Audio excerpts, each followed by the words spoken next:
When you think of the giants in medical technology, a few names probably pop into your head. But today, we're tearing down one of the most fascinating ones, Stryker. In 2025, they pulled in over $25 billion. That is a massive number. But we're not just here to gawk at the sticker price. Today, we're going under the hood to see what really makes this MedTech machine tick. And it's all based on our latest research. So you see a number like 11% growth, and you think, wow, this thing is humming. But is it really? Here's the multi-billion-dollar question we're asking in this teardown. Is this a perfectly engineered machine, or is it starting to show some serious cracks under the pressure? Let's pop the hood and find out what makes it run and what could make it all fall apart. First things first, let's look at the blueprint. The absolute genius of the Stryker machine isn't just one single product. No. It's a beautifully balanced two-part strategy that makes them incredibly tough to beat. Okay, now this is where most people get it wrong. You hear the name Stryker, and you immediately think hips and knees, right? But take a look at this. Orthopedics, that's the smaller piece of the pie at just 38%. The real heavyweight, the part that's actually driving the bus, is med-surg and neurotechnology at a whopping 62%. See, this isn't just a bone and joint company. It's a diversified powerhouse.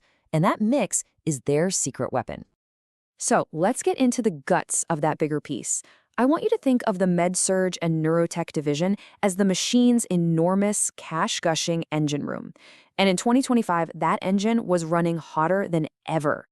And this table, right here, shows you just how deep their bench really is. It's incredible. You've got everything from the LifePak defibrillators, which, by the way, make up over a quarter of this division's sales, to the 4K camera systems that are basically a surgeon's eyes in the OR. This isn't about one-hit wonder. This is about a constant, predictable flow of essential gear that spits out cash and fuels the entire company. But all that steady cash, that's just the foundation. The real game changer, the piece of tech that locks customers in for decades, is a robot named Mako. And honestly, just calling it a robot is selling it way short. It's their Trojan horse. And don't think this is some fancy toy for a few elite hospitals. The scale here is absolutely staggering. We are talking about over 2 million procedures performed with a Mako.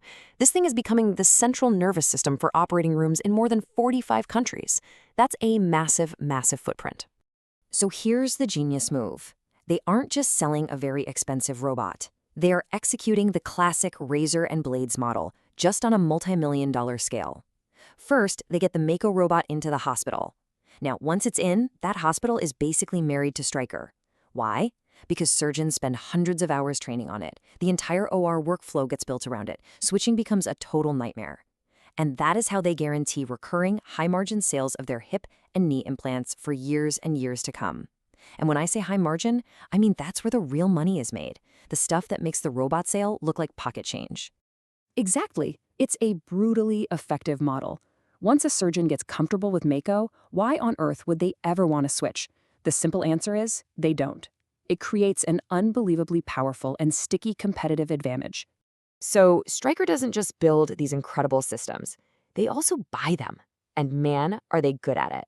Their acquisition game is one of the smartest and most aggressive in the entire industry. I mean, just look at this jump. They went from spending $1.6 billion on shopping in 2024 to nearly $5 billion in 2025. The big one, of course, was the massive $4.8 billion deal for Inari Medical. With one signature, they basically bought an entire market and supercharged their new vascular division. And they're not just throwing money around randomly. Their strategy is this brilliant two-punch combo. On one side, you have these huge platform deals like Inari. These are the big, bold bets to create entirely new business units. And on the other, they're constantly making these smaller, clever tuck-in buys like Guard Medical to patch up little holes in their portfolio. It's a mix of home runs and base hits that just keeps them ahead of the curve. Okay, so far, this machine sounds pretty much unstoppable, right? Well, every engine has warning lights, and now it's time to take a serious look at what could make this whole thing sputter, or maybe even grind to a halt. And we're not talking about small stuff here. You've got hospitals everywhere tightening their belts and pushing back big equipment purchases. You've got new regulations in Europe that are a bureaucratic nightmare, delaying launches for years. And then there's the usual suspects: new tariffs, supply chain chaos, and the constant threat of a massive lawsuit that could just pop up out of nowhere. The external pressures are very, very real. And speaking of threats, some of them come with a very, very specific price tag. For example, right now, they're in a heavyweight boxing match with the German tax authorities over a $754 million tax bill. Yeah, you heard that right. That's not just a risk on a spreadsheet, that's a ticking time bomb. So, after popping the hood, checking the engine, and staring at all those blinking warning lights, what's the final verdict? Is this compounding machine a true marvel of engineering? Or is it headed for a major recall? Well, their official mission statement is to make healthcare better. You know, it's the kind of thing you expect to see on a boardroom wall, but to be fair to them, they really do seem to walk the walk, and so far, they've been delivering. And their plan for the next decade is even more ambitious. They're not just trying to sell an implant or a robot anymore, they want to own the entire surgical journey, from the software a surgeon uses to plan the procedure, all the way to the wound care products used after. They're building a fortress, and they're making the walls higher and higher every single year. So let's wrap this up. The Stryker machine is, without a doubt, a masterpiece of corporate engineering. It is powerful, it's diversified, it's incredibly smart. But the final nagging question is this. As brilliant as this machine is, can it out-engineer the massive, unpredictable, and chaotic future of healthcare itself? That's the real test. Now look, we've only just skimmed the highlights here. If you really want to get into the nuts and bolts of all this, the complete, granular analysis of their performance and their outlook is in our full report from HDIN Research.